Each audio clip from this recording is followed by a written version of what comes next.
Telangana public service commissioner వారు నిర్వహించే group 1 రిక్రూట్మెంట్లో భాగంగా మనకు మహిళా ఉద్యమాలు గత ఎపిసోడ్లో మహిళా ఉద్యమాల గురించి వివరించడం జరిగింది.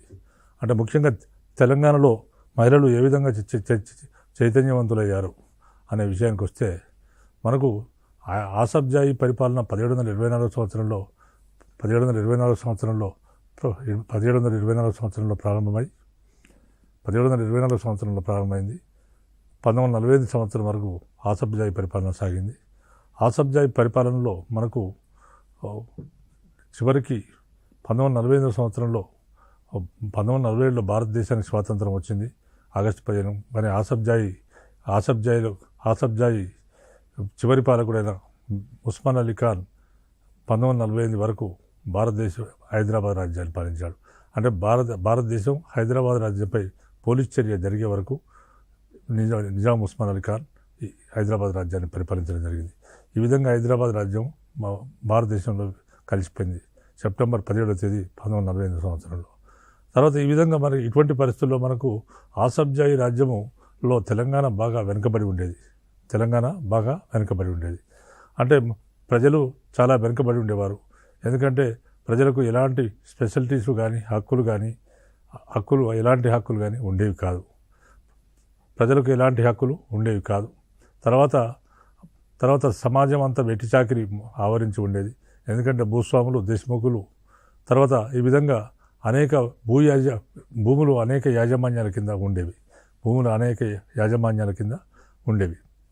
ఆ విధంగా యాజమాన్యాల కింద ఉండడం వల్ల అంటే మొత్తం భూమి 5,30,00,000 ఎకరాలు వ్యవసాయ యోగ్యమైనది అయితే అందులో భూమి శిస్తు కింద ప్రభుత్వ భూమి శిస్తు కింద ఉన్న భూమి 3 కోట్ల ఎకరాలు.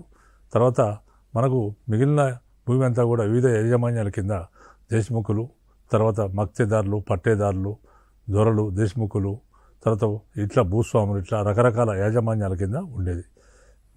వీరి దగ్గర ఈ విధంగా ఉన్నప్పుడు ప్రజల చేత వాళ్ళు వెట్టి చాకిరీ చేయించుకునేవారు, నిర్బంధ వెట్టి చాకిరీ చేయించుకునేవారు. ఈ విధంగా నాటి పురుషులతో పాటు స్త్రీలు కూడా వెట్టి చాకిరీ చేయడం జరిగేది. అంటే ఆనాడు స్త్రీలకు ఎలాంటి స్వాతంత్రాలు అనేవి లేవు. అనేక సాంఘిక దురాచారాలు సమాజంలో ఉండేవి. ఈ సాంఘిక దురాచారాలకు స్త్రీలు బలి అయ్యారు. ఆనాటి సాంఘిక దురాచారాలకు స్త్రీలు బలి కావడం జరిగింది. అంటే సమాజంలో అనేక సాంఘిక దురాచారాలు, బాల్య వివాహాలు ఉండేవి. తర్వాత భర్త చనిపోయిన స్త్రీలకు సమాజంలో చాలా దారుణం ఉండేది వాళ్ళ పరిస్థితి. భర్త చనిపోయిన స్త్రీలు వాళ్ళకి ఎలాంటి హక్కులు ఉండేవి కాదు. భర్త చనిపోయిన స్త్రీలకు వాళ్ళు ఎలాంటి పూలు ధరించరాదు, మంచి దుస్తులు ధరించరాదు, తర్వాత వాళ్ళు మంచి ఆహారం తినకూడదు, తర్వాత బయటికి రాకూడదు, సమాజంలోకి రాకూడదు. ఇలాంటి రెస్ట్రిక్షన్స్ ఆ కాలంలో ఉండేవి. ఈ విధంగా సాంఘిక దురాచారాలు, ఒక పక్క సాంఘిక దురాచారాలు, తర్వాత మరొక పక్క స్త్రీలను అణచివేత విధానం. అంటే పురుషులతో సమానంగా స్త్రీలకు అవకాశాలు ఉండేవి కాదు. పైగా ఈ వెట్టి చాకిరీ, తర్వాత ఆడపాపల విధానం అంటే నిజాం భూస్వాముల కింద ఉండేవారు. భూస్వాముల కింద వీళ్ళు భూస్వాములకి ఇళ్లలోకి వారి భూస్వాముల కుమార్తెలకు సేవ చేయడానికి ఈ కింది కులాల వారి పిల్లలను, అమ్మాయిలను పంపిస్తే వాళ్ళు వెళ్ళి ఆ పిల్లలకు సేవ చేసేవారు. ఆ విధంగా ఆ భూస్వామి కూతురికి వివాహం అయిన తర్వాత ఆమె అత్తగారింటికి వెళ్ళేటప్పుడు ఈ పిల్లలను కూడా అక్కడికి బహుమతిగా పంపించేవారు. వాళ్ళు అక్కడ ఉంపుడుగత్తెలుగా ఉండేవారు. ఇలాంటి సాంఘిక దురాచారాలు ఆ కాలంలో చాలా ఎక్కువగా ఉండేవి. స్త్రీలకు ఎలాంటి హక్కులు ఉండేవి కాదు. తర్వాత మనకు స్త్రీలకు ఇలాంటి పరిస్థితుల్లో పురుషులతో సమానంగా స్త్రీలకు కూడా హక్కులు ఉండాలన్న ఉద్దేశంతో అనేక మంది చైతన్యం తీసుకొని రావడానికి ప్రయత్నం చేశారు.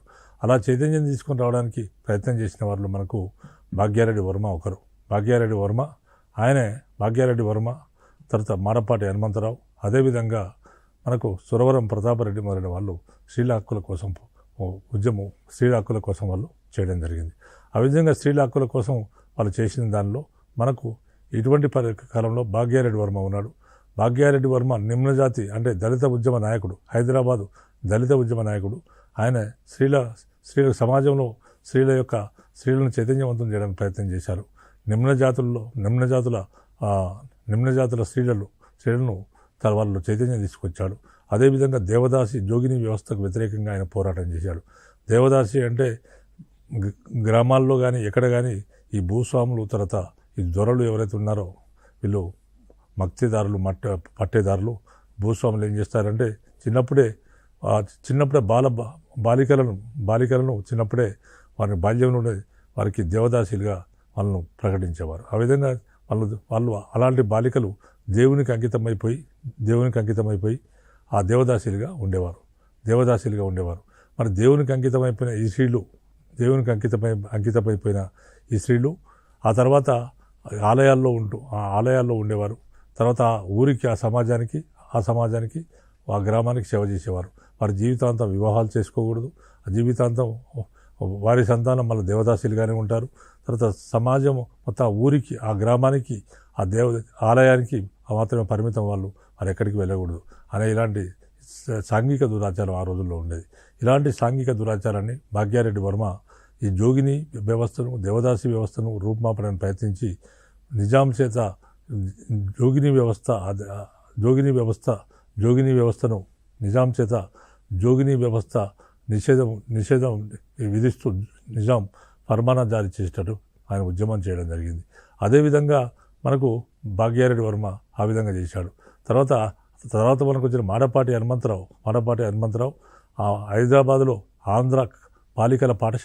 మొట్టమొదటి ఆంధ్ర బాలికల పాఠశాలను ఏర్పాటు చేయడంలో చాలా కీలక పాత్ర పోషించాడు. ఆ విధంగా ఆంధ్ర బాలికల పాఠశాల హైదరాబాద్లో ఏర్పాటు చేయడం జరిగింది.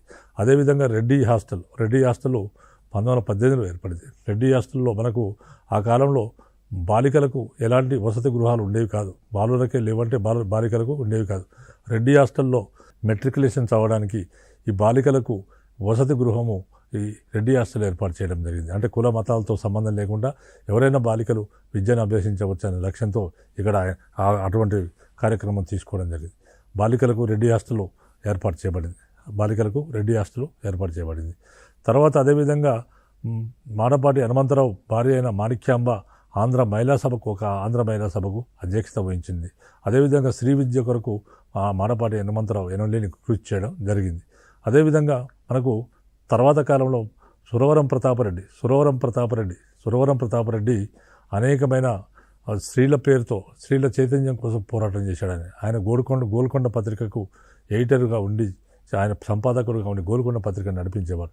ఆ సందర్భంగా గోల్కొండ పత్రికను ఆయన అనేకమైన వ్యాసాలు రచించేవాడు. ఆ వ్యాసాలు స్త్రీల మారుపేర్లు పెట్టి ఆయన ప్రచురించేవాడు. ఆ విధంగా వారిని రెచ్చగొట్టేవాడు. ఆ విధంగా స్త్రీలలో చైతన్యం కలిగించడానికి సురవరం ప్రతాపరెడ్డి కృషి చేయడం జరిగింది.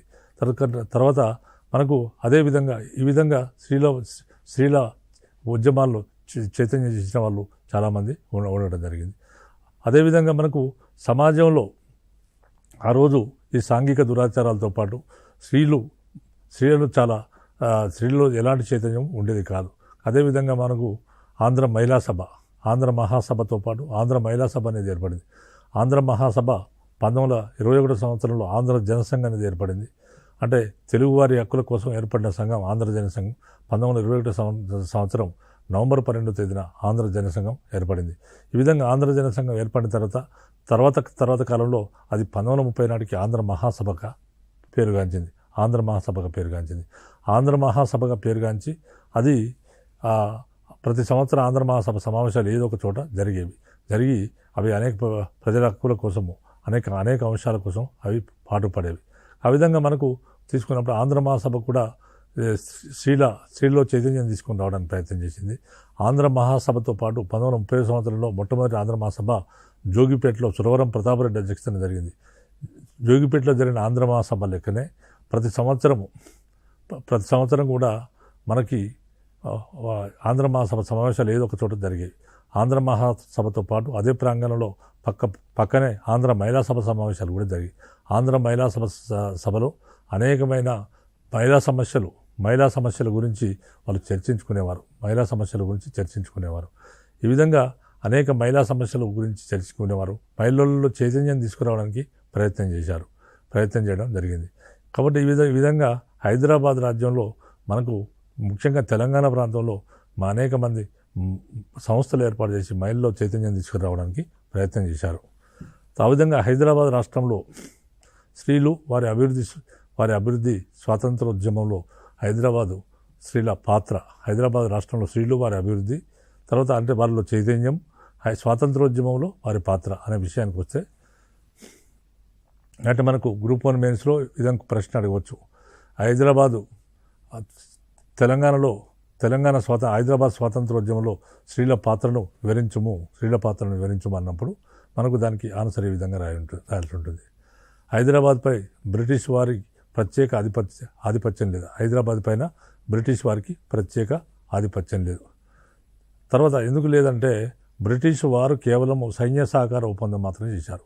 ఎందుకంటే భారతదేశంలో ఉన్న మిగతా బ్రిటిష్ ఇండియాలో లెక్క హైదరాబాద్ పైన ప్రత్యేక ఆధిపత్యం లేదు. కేవలము హైదరాబాద్ నిజాం వారికి సామంతుడిగా మాత్రమే ఉండేవారు. కాబట్టి హైదరాబాద్ పైన అంటే 1799 సంవత్సరంలో ఆనాటి నిజాం అలీ ఖాన్ బ్రిటిష్ వారితో సైన్య సహకార ఒప్పందం చేసుకోవడం జరిగింది. సైన్య సహకార ఒప్పందం చేసుకున్నాడు అంటే బ్రిటిష్ వారితో సైన్య సహకార ఒప్పందం చేసుకున్న మొట్టమొదటి భారతీయ పాలకుడు ఎవరంటే నిజాం అలీ ఖాన్. ఈ విధంగా ఆయన సైన్య సహకార ఒప్పందం చేసుకోవడం వల్ల ఆయన కేవలము బ్రిటిష్ వారికి సామంతుడిగా మారిపోయాడు తప్ప పూర్తిగా బ్రిటిష్ వారు వచ్చి ఇక్కడ పరిపాలించే అధికారం వాళ్ళకి లేదు. ఎందుకంటే వాళ్ళు నిజాం అలీ ఖానే వాళ్ళు నిజాములే పరిపాలిస్తారు. కాకపోతే వారికి విదేశీ వ్యవహారాల్లో వీళ్ళు సలహాలు ఇస్తారు, అంతవరకే వీరిది ఉండేది. కాబట్టి హైదరాబాద్పై బ్రిటిష్ వారికి ప్రత్యేక ఆధిపత్యం లేదు. మిగిలిన భారతదేశంలో ప్రత్యేక ఆధిపత్యం ఉన్నది, కానీ హైదరాబాద్లో లేదు. ఇలాంటి పరిస్థితుల్లో నిజాం రాజ్యంలో చదువుకున్న స్త్రీలు కొందరు విద్యావంతులైన పురుషుల ప్రబోధం వల్ల స్త్రీ విద్యపై ఉన్న ఆంక్షలను తొలగించడానికి ప్రయత్నం చేశారు. అంటే ఇలాంటి పరిస్థితులు నిజాం రాజ్యంలో చదువుకున్న స్త్రీలు కొంతమంది ఉన్నారు. వారు విద్యావంతులైన పురుషుల ప్రబోధం, ఎవరైతే పురుషులు ఉన్నారో వాళ్ళ యొక్క ప్రేరణ వాళ్ళు ప్రోత్సహించారు. స్త్రీ విద్యను వాళ్ళు ప్రోత్సహించారు. ఆ విధంగా వాళ్ళు ప్రోత్సహించడం వల్ల స్త్రీల విద్యపై ఉన్న ఆంక్షలను తొలగించడానికి వీళ్ళు ప్రయత్నించారు. వారు కలంతో తమ ఆలోచనలు ప్రచారం చేసి వ్యాపింపజేశారు. అంటే వాళ్ళ కవులు తమ రచనల ద్వారా తమ ఆలోచనలు ప్రచారం చేసి వ్యాపింపజేయడం జరిగింది. ఫలితంగా ఈ దశలో స్త్రీ విద్య అభివృద్ధి అనేది జరిగింది. 6వ నిజాం కాలంలో 1907 సంవత్సరంలో ముస్లింల అమ్మాయిల కోసం 6వ నిజాం కాలంలో 1907 సంవత్సరంలో ముస్లింల అమ్మాయిల కోసం జనానా పాఠశాల హైదరాబాద్లో స్థాపించబడింది. అంటే 1907 సంవత్సరం కేవలం ముస్లింల అమ్మాయిల కోసం మాత్రమే ఈ జనానా పాఠశాల అనేది హైదరాబాద్లో స్థాపించబడింది. హైదరాబాద్ రాష్ట్రంలో 1909 నుంచి ఇది పనిచేయడం ప్రారంభం. జనానా పాఠశాల 1907 సంవత్సరంలో ప్రారంభం అయితే 1909 సంవత్సరం నుంచి ఈ జనానా బాలికల పాఠశాల, ముస్లిం బాలికల కోసం ఏర్పాటు చేయబడిన జనానా బాలికల పాఠశాల 1909 నుంచి పనిచేయడం ప్రారంభించింది. 1930 సంవత్సరం నాటికి 79 స్త్రీ పాఠశాలలు ఏర్పడ్డాయి. 1930 సంవత్సరం నాటికి బాలికల పాఠశాలలు దాదాపు 79 బాలికల పాఠశాలలు ఏర్పడ్డాయి. మనకు హైదరాబాద్లో భాగ్యారెడ్డి వర్మ అనేకమైన బాలికల పాఠశాలను ఏర్పాటు చేశాడు. బాలికల పాఠశాలను ఏర్పాటు చేసి స్త్రీల విద్యను ఆయన ప్రోత్సహించాడు.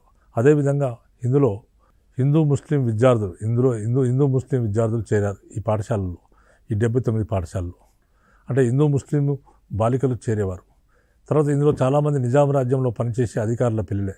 అయితే నిజాం రాజ్యంలో పనిచేసే అంటే ప్రభుత్వ ఉద్యోగుల పిల్లలే ఎక్కువ మంది ఉండేవారు. విద్యా వ్యాప్తి వల్ల సాంఘిక సంస్కరణలు అతి త్వరితంగా ముస్లిం సమాజంలో సాధ్యమైంది. ఈ విధంగా ముస్లిం బాలికలు చదువుకోవడం వల్ల విద్యా వ్యాప్తి ముస్లిం బాలికలు చదువుకోవడం వల్ల సాంఘిక సంస్కరణలు అనేవి ముస్లిం ప్రపంచంలో సమాజంలో త్వరితంగా సాధ్యం అవడం జరిగింది. తర్వాత పురుషులు కూడా తమ కుటుంబాలలో స్త్రీలను విద్యావంతులను చేయడంలో ఎంతో కృషి చేశారు. ఆనాటి పురుషులు కూడా తమ కుటుంబాలలో స్త్రీలను విద్యావంతులను చేయడంలో ఎంతో కృషి చేయడం జరిగింది. వీరు స్త్రీ అభ్యున్నతికి ఎన్నో పత్రికలు స్థాపించారు. ఈనాటి పురుషులు కూడా స్త్రీల అభ్యున్నతి ఎన్నో వాళ్ళను స్త్రీ విద్యను ప్రోత్సహించారు. వారి స్త్రీల అభ్యున్నతికి ఎన్నో పత్రికలు స్థాపించారు. సయ్యద్ ముంతాజ్ అలీ ఆయన భార్య జహనాబాద్ బేగం సయ్యద్ ముంతాజ్ అలీ ఆయన భార్య అయిన జహనాబాద్ బేగము. తర్వాత అలీగఢ్లో ఒక పత్రిక ఖాతూన్ను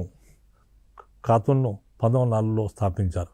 సయ్యద్ ముంతాజ్ అలీ ఆయన భార్య జహనాబాద్ బేగము. తర్వాత అలీగఢ్లో ఒక పత్రిక ఖాతూన్ను 1904లో స్థాపించారు. ఈ కాలంలో కులీన స్త్రీలు వారి భర్తల సహకారంతో అనేక సంస్థలు, ముఖ్యంగా ముస్లిం సంస్థలు స్థాపించబడ్డాయి. ఈ కాలంలో కులీన స్త్రీలు అంటే బాగా ధనవంతులైన స్త్రీలు వారి భర్తల సహకారంతో అనేక సంస్థలు స్థాపించబడ్డాయి. తర్వాత ముస్లిం స్త్రీల కోసం కూడా సంస్థలు ఏర్పడ్డాయి. అంటే ముస్లిం స్త్రీలలో కూడా విద్యాభ్యాసం పెంపొందింపజేయడానికి ఈ సంస్థలు అన్నీ కూడా తోడ్పడ్డాయి. తర్వాత పత్రికలు ఈ సంస్థలకు నాలుకల్లాగా పనిచేశాయి. ఈ సంస్థలు ఏవైతే ఉన్నాయో ఈ సంస్థలకు పత్రికలు చాలా నాలుకల్లాగా పనిచేసాయి. అంజుమన్ ఈ ఖవాతిన్ ఈ ఇస్లాం, ముస్లిం స్త్రీ గుర్తింపు అనే సంస్థ ఏర్పడింది. ముస్లింలకు స్త్రీ అంటే అంజుమన్ ఈ ఖవాతిన్ ఈ ఇస్లాం అంటే ముస్లిం స్త్రీ గుర్తింపు అనే సంస్థ. ఇది మీనింగ్ ఏంటంటే ముస్లిం స్త్రీ గుర్తింపు అనే సంస్థ ఏర్పడింది. తర్వాత మారానీ బేగం సాయిబా రచించిన తాలీం ఈ నిస్వాన్ శ్రీ విద్యలో పిల్లల పెంపకం గురించి వివరించింది. 19వ శతాబ్దంలో ఉన్న స్త్రీల స్థితిని మార్చడానికి ఆరవ నిజాం ప్రయత్నాలు చేశాడు. అనేక ప్రయత్నాలు చేయడం జరిగింది. అంటే నిజాములు కూడా, పాలకులు కూడా శ్రీ విద్య కోసం వాళ్ళు శ్రీ విద్య కోసం ప్రయత్నాలు చేశారు. ఏడవ నిజాం మీర్ ఉస్మాన్ అలీ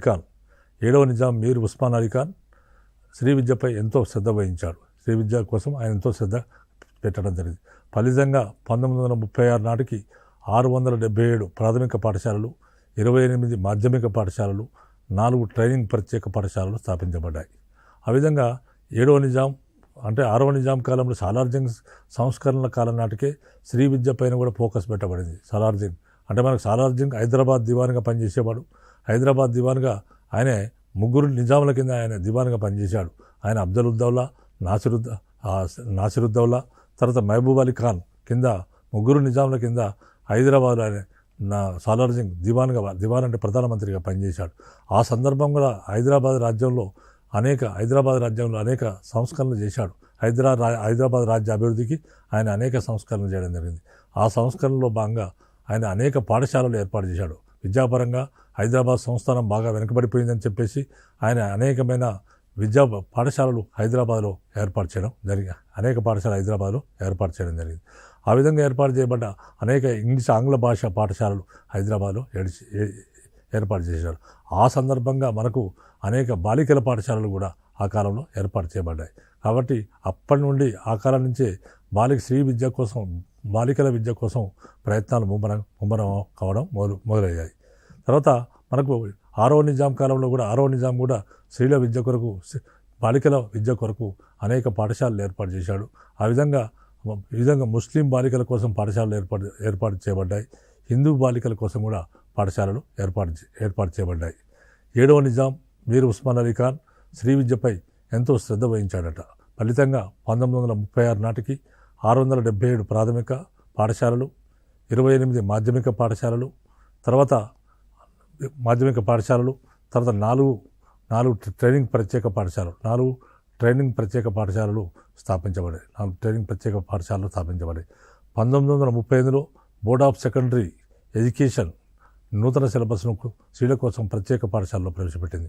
1935 సంవత్సరంలోనే బోర్డ్ ఆఫ్ సెకండరీ అంటే SSC board of secondary education వాళ్ళు నూతన సిలబస్ను స్త్రీల కోసం ప్రత్యేకంగా నూతన సిలబస్ను పాఠశాలలో ప్రవేశపెట్టడం జరిగింది. తర్వాత అవి పరిశుభ్రత,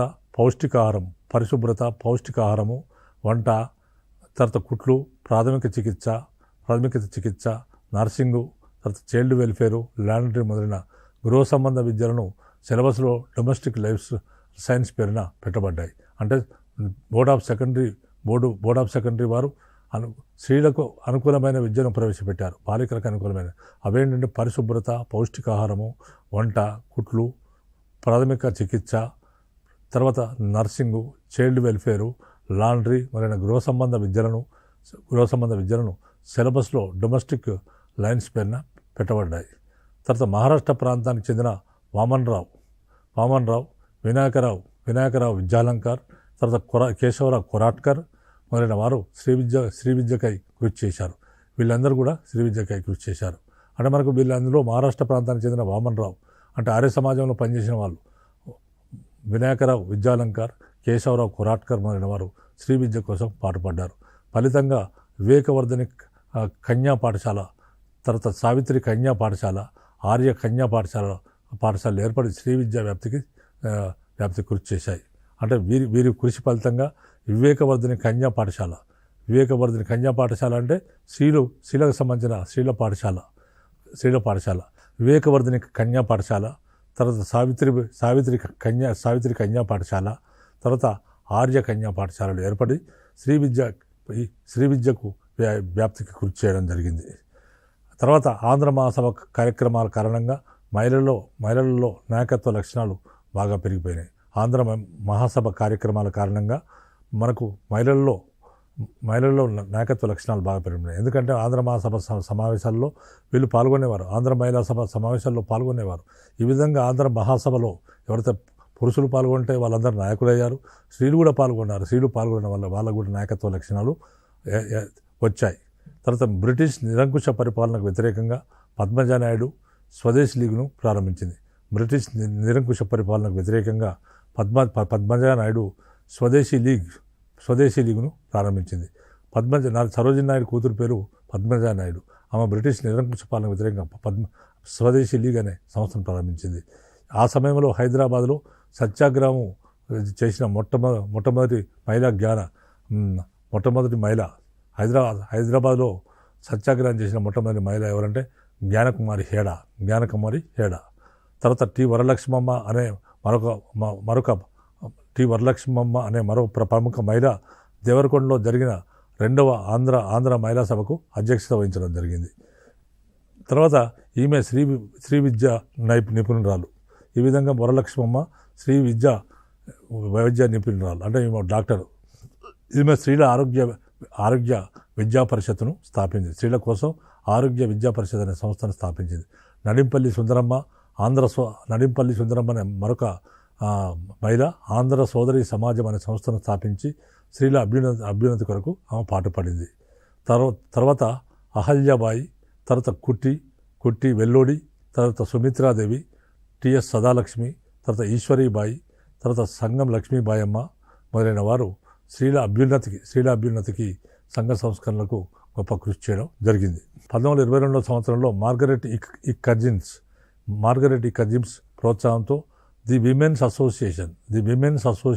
association for educational and social advancement అనే సంస్థ ఏర్పడింది. హైదరాబాద్లో 300 మంది సభ్యులతో హైదరాబాద్ స్త్రీల సభ ఏర్పడింది. తర్వాత 6వ 7వ నిజాం ప్రభుల కాలంలో జరిగిన అభివృద్ధి వల్ల అనేక మంది మహిళలు వివిధ రచనలు చేశారు. ఈ కాలం నాటి మొదటి రచయిత్రి ఎవరంటే పరిగికి చెందిన రూప్ఖాన్పేట రత్నమ్మ. ఈమె బాలబోధ వెంకటరమణ శతకము, శ్రీనివాస శతకము, తర్వాత శివకుమార విజయము, తర్వాత దశావతార వర్ణన మొదలైన గ్రంథాలను రచించింది. మనకు ఈ తరం మొదటి రచయిత్రి ఎవరంటే పరిగికి చెందిన రూప్ఖాన్పేట రత్నమ్మ. ఈమె అనే గొప్ప కవిత్రి. ఈమె బాలబోధ వెంకటరమణ శతకము, తర్వాత శ్రీనివాస శతకము, తర్వాత శివకుమార విజయము, తర్వాత దశావతార వర్ణన మొదలైన గ్రంథాలను రచించింది. హనుమకొండకు చెందిన నందగిరి ఇందిరాదేవి అదృష్ట శిఖరము, తర్వాత ఘోషమాత్ర, తర్వాత ప్రేమమయి, పేరులు దారులు అనే వ్యాసాలు రచించింది. హనుమకొండకు చెందిన నందగిరి ఇందిరాదేవి అదృష్ట శిఖరము, ఘోషమాత్ర, ప్రేమమయి మరియు పేరులు దారులు వ్యాసాలు రచించింది. ఎల్లాప్రగడ సీతాకుమారి, తర్వాత కోడికుంపటి, తెలివైన ఘటము, ఉజ్వల నారి, మంచుకొండల్లో మహిళ, నేను మా బాపు కులమా ప్రేమ మొదలైన రచనలు చేసింది. ఎల్లాప్రగడ సీతాకుమారి అనే గొప్ప రచయిత. ఆమె అనేక గ్రంథాలు రాసింది. కోడికుంపటి తెలివైన ఘటము, ఉజ్వల నారి, మంచు కొండల్లో మహిళ, నేను మా బాపు కులమా తర్వాత ప్రేమ మొదలైన రచనలు చేసింది. తర్వాత ఇల్లందులో సరస్వతీదేవి అనే మరొక మహిళ కవి, తేజోమూర్తులు, స్వర్ణ కమలాలు, జాతిరత్నాలు, నారీ జగత్తు మొదలైన గ్రంథాలను ఈమె రచించింది. హనుమకొండకు చెందిన సోమరాజు ఇందిరాదేవి అనే కవి శకుంతల రామాయణం అనే కావ్యాన్ని రచించింది. మహబూబ్నగర్ చెందిన పాకాల యశోదారెడ్డి చిరుగజ్జలు, ఎర్రప్రగడ, అమరజీవులు మొదలైన రచనలు చేసింది. అంటే మహబూబ్నగర్ చెందిన పాకాల యశోదారెడ్డి అనే కవిత్రి చిరుగజ్జలు, ఎర్రప్రగడ, అమరజీవులు మొదలైన రచనలు చేసింది. ప్రిన్సెస్ దురుసెఫర్ ఆటోమన్ సామ్రాజ్యానికి చెందిన చివరి వారసుడు అబ్దుల్ మజీద్ ఖాన్ చివరి ఖలీఫా కుమార్తె ఈమె 7వ నిజాం మీర్ ఉస్మాన్ అలీ ఖాన్ పెద్ద కుమారుడైన ఆజంజాను వివాహం చేసుకుంది. దాంతో ఆమె బిరార్ రాణి అయింది. ఈమె 1940లో హైదరాబాద్లో మొదటి ఎయిర్పోర్టును ఉస్మానియా ఆసుపత్రిని ప్రారంభించింది. హైదరాబాద్లో మొదటి ఎయిర్పోర్టును మరియు ఉస్మానియా ఆసుపత్రిని ప్రారంభించింది. ఈమె చిల్డ్రన్స్ అండ్ జనరల్ ఆసుపత్రి, ప్రిన్సెస్ దురసేవర్ బాలికల కళాశాలను కూడా స్థాపించింది. ఈమె కుమారులు ముఫ్కంజా వీరిద్దరూ నిలోఫర్ ఫర్ హత్ బేగం సయీక్ అనే ఈమె 7వ నిజాం. మీర్ ఉస్మాన్ అలీ ఖాన్ రెండవ కోడలు ఆమె పేరు నీలోఫర్. ఈమె టర్కీ మాజీ రాజైన అబ్దుల్ మజీద్ మేనగోడలు. ఈమె గొప్ప ఔదార్యం గలది. తన సేవకురాల్లో ఒకరు కాన్పు సమయంలో మరణించడంతో ఎవరు ఇలా మరణించకూడదని ఆమె హైదరాబాద్లోని రెడ్ హిల్స్ ప్రాంతంలో నీలోఫర్ ఆసుపత్రిని కట్టించింది. ఆ కాలంలో ప్రపంచంలో ఉన్న 10 మంది అందమైన యువతులలో నీలోఫర్ ఒకరు. తర్వాత నీలోఫర్ గొప్ప క్రీడాకారిణి. ఎప్పుడూ ఆధునిక డిజైన్ దుస్తులను ధరించి తిరిగేది. తర్వాత మసూమా బేగం 1901 అక్టోబర్ 7వ తేదీన డాక్టర్ కాదిల్ జంగ్ దంపతులకు హైదరాబాద్లో జన్మించింది. తర్వాత ఈమె ఉర్దూ భాషలో అగ్రస్థానంలో నిలిచినందుకు బంగారు పథకం పొందింది. 1920లో స్థాపించబడిన ఆల్ ఇండియా ఉమెన్స్ కాన్ఫరెన్స్లో ఈమె అనేక హోదాల్లో పనిచేసి 1962-64లో అధ్యక్షురాలైంది.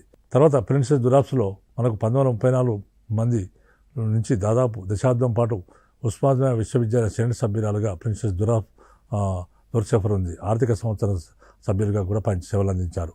తర్వాత ఈమె 1960లో రాష్ట్రమంత్రిగా కూడా పనిచేసింది. భారతదేశంలో మంత్రి పదవి చేపట్టిన మొట్టమొదటి ముస్లిం మహిళ మసుమా బేగం. ఈమెకు లేడీ బెడెన్ పావెల్ పథకాన్ని ప్రదానం చేశారు. ఈమె పార్సీ మధ్యతరగతి చెందింది. 1910 జూన్ 18వ తేదీన జన్మించింది. అలీగఢ్ విశ్వవిద్యాలయం నుంచి BA డిగ్రీ సాధించింది. 1950లో హైదరాబాద్ చిల్డ్రన్స్ సొసైటీని స్థాపించింది. 1955లో తన సొంత ధనంతో రాధాకిషన్ హోమ్ అనే అనాథ ఆశ్రమాన్ని స్థాపించింది. అనంతరం రాధాకృష్ణ గర్ల్స్ హోమ్ను అనాథ బాలికల కోసం స్థాపించింది. తర్వాత మన సంగం లక్ష్మీబాయి రంగారెడ్డి జిల్లాలోని గట్కేసర్లో జన్మించింది. ఈమె గుంటూరులో ఉన్నవ దంపతులు స్థాపించిన శారదా సదన్లో చదువుకున్నది. మద్రాసులో BA పాస్ అయింది. తెలంగాణ తొలితరం పట్టభద్రులో సంగం లక్ష్మీబాయి అమ్మ ఒకరు. 1930-32లో ఉప్పు సత్యాగ్రహంలో గాంధీజీ ప్రారంభించిన ఉప్పు సత్యాగ్రహంలో పాల్గొని 1930 దాకా రాయవెల్లూరు జైల్లో శిక్ష అనుభవించింది. ఆంధ్రప్రదేశ్ అవతరణ అనంతరం మెదక్ లోక్సభ సభ్యురాలుగా ఎన్నికైంది. తర్వాత తిరుమల రామచంద్ర రచించిన హంపి నుంచి హరప్పా దాకా అనే ఆత్మకథలో సంగం లక్ష్మీబాయి మద్రాసు జీవితము, తర్వాత ఆ గొప్ప మానవతామూర్తి మానవత్వ విశేషాలు ఉన్నాయి. హైదరాబాద్లోని సంతోష్ నగర్లో ఇందిరా సేవా సదన్ అనే అనాథాశ్రమాన్ని ఆమె స్థాపించారు. మురుగుల రామకృష్ణారావు కుమార్తె ఇందిరా పేరు మీద దీన్ని స్థాపించారు. ఇందిరా సేవా సదన్లోనే ఆమె నా జైలు జ్ఞాపకాలు అనుభవాలని ఆత్మకథ రచించింది. ఈ విధంగా మనకు ఈనాడు స్త్రీ రచయితలు అనేక ఉద్యమాలు చేశారు. ఈ విధంగా మనకు స్త్రీలు అనేక రచనలు చేశారు. స్త్రీల్లో చైతన్యం తీసుకొని వచ్చారు. అనేక సంస్థలు ఏర్పడి స్త్రీల్లో చైతన్యం తీసుకొచ్చాయి. అదేవిధంగా అనేక మంది అనేక మంది రచయితలు ఈ కాలంలో అనేక మంది పుస్తకాలు రాశారు. ఇవి సమాజంలో అనేక స్త్రీలలో చైతన్యం తీసుకొని వచ్చాయి. అదేవిధంగా మనకు స్త్రీలు స్వాతంత్రోద్యమంలో కూడా క్రియాశీలక పాత్ర పోషించారు. అంటే స్వాతంత్రోద్యమంలో తెలంగాణ స్వాతంత్రోద్యమంలో స్త్రీల పాత్రను వివరించమన్నప్పుడు మనం ఇదంతా కూడా మనం రాసి మన పాయింట్ వైజ్ రాసినట్లయితే మనకి ఎక్కువ మార్కులు వచ్చే అవకాశం ఉంటుంది. కాబట్టి మీరు అందరూ విజయం సాధించాలని కోరుకుంటూ నేను ముగిస్తున్నాను.